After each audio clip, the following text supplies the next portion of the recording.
నమస్కారం. నేను మీ జాహ్నవి. మనతో ఉన్నారు ప్రముఖ జ్యోతిష్య వాస్తు పండితురాలు, ప్రముఖ ఆధ్యాత్మికవేత్త మన తనుష్క అమ్మ ఉన్నారు.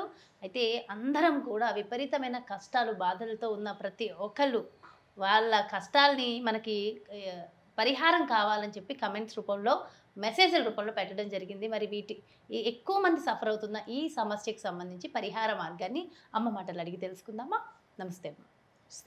అమ్మ, అయితే చాలామంది రెస్పాండ్ అవుతున్నారు, కమెంట్స్ పెడుతున్నారు, వాట్సాప్లో మెసేజ్లు చేస్తున్నారు, మాకు ఈ సమస్య ఉంది, దీని నుంచి బయటపడాలని. ఇందులో ఎక్కువ మంది అడుగుతుంది కష్టానికే కష్టం అనిపించే సమస్య అంట. ఎవరో ఒక ఆవిడ రాశారు, నిజంగా అంత బాధలో ఉన్నాము అని. నాకు తెలిసి నిజంగా ఈ రోజుల్లో ఇప్పుడు మరి నాకు తెలిసి క్రోధినామ సంవత్సరం ఎఫెక్టో ఏం ఎఫెక్టో కానీ ఈ సంవత్సరంలో ఎవరి దగ్గర చూడండి డబ్బులు ఉండట్లేదు. కష్టం కష్టం, బాధ బాధ, ఏదో సఫర్ అవుతానే ఉంటున్నారమ్మా. అయితే ఈ సందర్భంగా నేనేం అడుగుతున్నానంటే, విపరీతమైన కష్టాల్లో ఉన్న వ్యక్తులు ఆ కష్టాల నుంచి బయటపడి కాస్త సాంత్వన పొంది ప్రశాంతంగా ఉండాలంటే వాళ్ళకి ఏమైనా పరిహారం అంటుంది? ఓకే అమ్మా.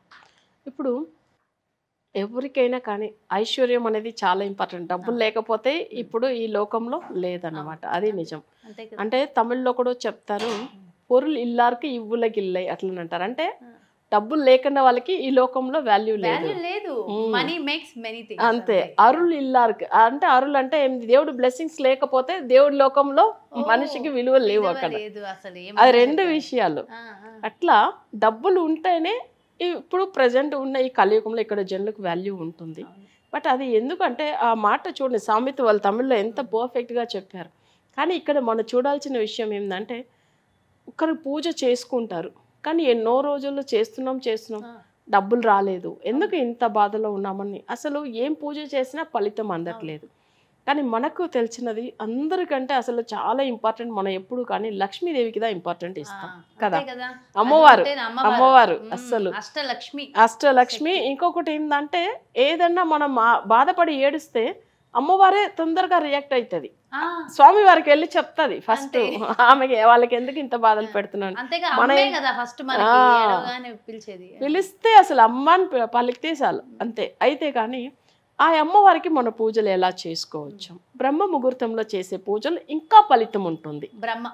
అంటే మీరు బ్రాహ్మ్య ముహూర్తం అంటాము, మేము తమిళ్లో బ్రహ్మ ముహూర్తం, బ్రాహ్మీ ముహూర్తం అన్న మాటే ఎంత అవును కదా, బాగుంటుంది.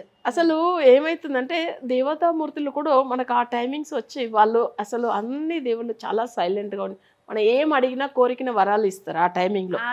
అందుకే బ్రాహ్మ్య ముహూర్తం అంటారు. అసలు బ్రహ్మ అంటే బ్రహ్మ పెట్టిన ఆ ముహూర్త టైమింగ్, ఆ గడియలు. సో మనకు అందుకే బ్రహ్మ ముహూర్తం అంటాం మేము, అమృత గడియలు అంటారు. సో మనం అమ్మవారిని అంటే లక్ష్మీదేవిని ఎలా పూజిస్తే మంచిది అంటే, అది వచ్చి మనం ఒక శుక్రవారం మొదలు పెట్టవచ్చాము, లేదు మంగళవారం. మేజర్గా శుక్రవారం అంటే అమ్మవారికి ఇష్టమైన రోజు. శుక్రవారం ఉదయము ఆ బ్రహ్మ ముహూర్తంలో అంటే ఉదయం 4:30కే స్టార్ట్ చేసుకోవచ్చు. చేసి ఏంటంటే, ఫస్ట్ మన ఇంట్లో దీపాలు వెలిగించాలి. నెయ్యి దీపం వెలిగించే వాళ్ళు వెలిగించవచ్చు. అట్లా వీలు కాదు, మాకు కొంచెం కష్టంలో ఉన్నామంటే నువ్వుల నూనెతో వెలిగించవచ్చు. అది కష్టాలు తొలగించేది అనమాట, నువ్వుల నూనె. సో దీపం వెలిగించేసి అగరబత్తి ముట్టించేసి ఫస్ట్ వినాయకుడికి పూజ స్టార్ట్ చేయాలి. అంటే నేను చేయబోతున్న లక్ష్మీదేవికి పూజలు ఎలాంటి విఘ్నాలు లేకుండా మంచిగా జరగాల స్వామి పూజలని. సో ఫస్ట్ గణపతిని కోరుకోవాలి. తర్వాత మనం అమ్మవారికి ఏం చేయాలి అంటే, ఆమెకు తగిన ఏదన్నా పండ్లు అవన్నీ తెచ్చిపెట్టుకోవాలి, విడిగా పువ్వులు, అందులో మల్లెలు దొరికితే మల్లెలు ఇంకా బెస్ట్. కానీ అమ్మవారికి ఒక దండ వేయాలి. ఎలాంటి దండ అంటే తమలపాకులో ఏంటంటే 15 తమలపాకులు తీసుకోవాలి. ఆ తమలపాకులో చిన్న చిన్న డాట్ అదంతా ఉండకూడదు, క్లీన్గా మంచి నీట్గా ఉండే తమలపాకులు. అవును, ఎందుకంటే చిన్న చిన్న ఏదైనా అది అంటే కొంచెం ఏదైనా పురుగులు కొట్టిన ఇవన్నీ ఉంటాయి కదా, అవన్నీ కాదు. చాలా మంచి తమలపాకులు ఒక 15 తీసుకోవాలి.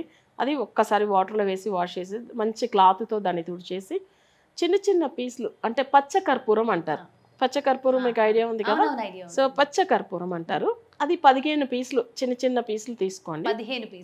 15 తమలపాకు, 15 పచ్చకర్పూరం పీసులు. ఇవి ఒక్కొక్కటిని ఒక్కొక్క తమలపాకులో ఆ పచ్చకర్పూరం పెట్టి దాన్ని ఒక దండలాగా తయారు చేసుకోవాలి. 15 తమలపాకులతో ఆ పచ్చకర్పూరం పెట్టి దండ. సో ఆ దండ తయారు చేసుకుని ఏం చేయాలంటే అమ్మవారి ఫోటో లక్ష్మీదేవి ఫోటోకి వేయాలి. సో అలా వేసి ఏం చేయాలంటే మన ఇంట్లో అవి మనం ఎట్లా పువ్వుల దండ వేస్తామో సేమ్ అంతే. బట్ అయితే ఇది పచ్చకర్పూరము, తర్వాత తమలపాకు అంటే ఏంటంటే ప్రతిదీ మన ఇంట్లో సక్సెస్ చేయించేది. దాని పేరు వచ్చి వెట్రిలే అంటారు తమిళ్లో.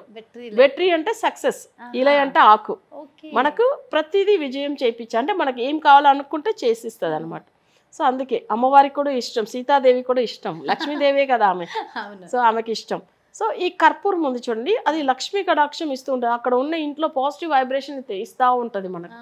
సో అందుకే అది పెట్టి మనం ఆ దండలాగా తయారు చేసుకోవాలి. 15 తమలపాకులు, 15 కర్పూరం పెట్టి ఫోల్డ్ చేసి దండ, ఎందుకంటే తమలపాకు లోపల పెడతాం కదా, పెట్టి అది ఫోల్డ్ చేయాలి. ఫోల్డ్ మనం ఎట్లా పువ్వులు దండ చేస్తాం, పువ్వుల దండ ఎట్లా చేస్తాం అట్లానే దారంతో కట్టి దండ వేయాలి. చామంతి పువ్వులు తమలపాకు ఎట్లా వేస్తాం కదా అంతే. ఆ కర్పూరం ఆ తమలపాకులనే ఉంటది, లోపల ఉంటుంది మనం. అవును, అందుకే మనకు అది ఏమైతుందంటే అది మన పూజ స్టార్ట్ అయిన రోజు నుంచి ఆ పచ్చ కర్పూరానికి ఏంటంటే లక్ష్మీ కటాక్షం ఇస్తుంది. అది ఆ స్మెల్ చూడండి, నెగిటివ్ అంతా తొలగిస్తూ ఉంటది, పాజిటివ్ వైబ్రేషన్ వస్తూనే ఉంటాయి. సో అది మనం అమ్మవారికి పెడతాం, అసలు ఆ దండ వేసేస్తాం. వేసిన తర్వాత విడిగా మల్లె పువ్వులతోనో ఏదైనా అమ్మవారికి ఇష్టమైన రోజ్ పెటల్స్, మంచి స్మెల్ ఉన్న పువ్వులు అమ్మవారికి ఇష్టం. సో అది అట్లా మనం అర్చన చేయాలి. లక్ష్మీ గాయత్రి మంత్రం చదువుకొని అర్చన చేసిన తర్వాత అమ్మవారి దగ్గర కోరుకోవాలి, అసలు నా కష్టాలంతా తొలగించి తల్లి నాకు మంచి చేపి అసలు మాకు ఈ ఆర్థిక ఇబ్బందుల్లోంచి మేము బయటపడాలి, మంచిగా ఉండాలని సంకల్పం చేసుకొని అమ్మవారికి ఆ పువ్వులతో అర్చన చేసిన తర్వాత మంత్రాలు పాటించి తర్వాత ప్రసాదం ఏదైనా స్వీట్ చేసి పెట్టవచ్చు. అది వచ్చి చక్కెర పొంగలైనా పెట్టవచ్చు, లేదంటే అసలు మన రవా కేసరి ఉంటాయి చూడండి, అదైనా పెట్టవచ్చము. అసలు వాళ్ళకి ఇష్టమైన ఏదైనా పాలు పాయసం కూడా చేసి పెట్టవచ్చు. అయితే స్వీట్ అయితే ఏదైనా ఒక స్వీట్ అమ్మవారికి తప్పకుండా పెట్టి అవి ప్రసాదంగా పెట్టి ఆరతి ఇచ్చిన కొంచెంసేపు తర్వాత మనం తీసుకోవాలి. అంటే ఒక 20 minutes తర్వాత ప్రసాదం వేస్ట్ చేయకుండా తీసుకోవాలి. ఇలా శుక్రవారం మొదలు పెట్టి 9 రోజులు శనివారం వరకు చేస్తూ రావాలి. రోజు ఒక దండ వేసి దండ మారుస్తూ రావాలి. మనకేమైతుందంటే ఆ దండలో ఉన్న కర్పూరం ఉంది చూడండి, ఆ పచ్చ విడిగా ఉంటే అది సెపరేట్గా తీసుకొని ఏదైనా మంచి దానికి వాడుకోవచ్చు మన ఇంట్లో. తర్వాత లేదు ఒక డబ్బాలోనే వేసి పూజ గదిలోనే పెట్టవచ్చు అట్లా. సో అది మనకు ఎప్పుడు మంచిగా ఉంటుంది, అమ్మవారి మెడలో వేసింది కాబట్టి. సో మనకు అది ఇంకా చాలా బాగుంటుంది. అది పూజ గదిలోనే ఒక చిన్న బాక్స్లో పెట్టి అది మనం క్లోజ్ చేయాల్సింది లేదు, జస్ట్ ఓపెన్లో పెడితే అది కొంచెం కొంచెంగా అది మెల్ట్ అయిపోతుంది, మంచిగా ఉంటుంది ఆ ఇంట్లో. సో అలానే చేసుకోవచ్చు. ఇది అంతా చేసిన తర్వాత ఏంటంటే ఈ 9 రోజుల్లో వాళ్ళు చూడండి ఆ బ్రాహ్మ్య ముహూర్తంలో, అంటే బ్రహ్మ ముహూర్తం చెప్తాం కదా, అదే ముహూర్తంలో చేయడం మంచిది. ఇలా 9 రోజులు తప్పకుండా చేస్తూ రావాలి. అమ్మవారి బ్లెస్సింగ్స్ ఎంత పెద్ద కష్టమైన వాళ్ళకి కూడా సరే, వాళ్ళకి ఆ సమస్య నుంచి బయటపడారనే మాట తప్పకుండా మన లైవ్ లో కూడా మాట్లాడతారు. అవును, చాలా మంచి పరిహారం ఉంది. అవును, నిజంగా అమ్మ చాలా బాగుంది, మంచి వైబ్స్ ఉన్నాయి. సో మా అందరికి ఎంతో చక్కటి పరిహారాలు మీరు ఎప్పుడు అందిస్తూ ఉంటారు. పరిహారాలతో పాటు చక్కగా అందరి కోసం ప్రతి నెల కూడా ప్రత్యేకించి పూజలు కూడా చేయిస్తారు కదమ్మా. మరి ఈసారి మీరు చేయించే పూజ గురించి కూడా ఒక్కసారి చెప్పండి. ఓకే, ఇప్పుడు మన క్లయింట్ కూడా ఆర్థిక ఇబ్బందుల్లోంచి బయటపడామని చెప్పారు ఇంత ముందుగా ప్రోగ్రామ్ లో. క్రిస్టియన్స్, ముస్లిమ్స్, హిందూస్ వీళ్ళు లేదు, అందరూ క్లయింట్స్.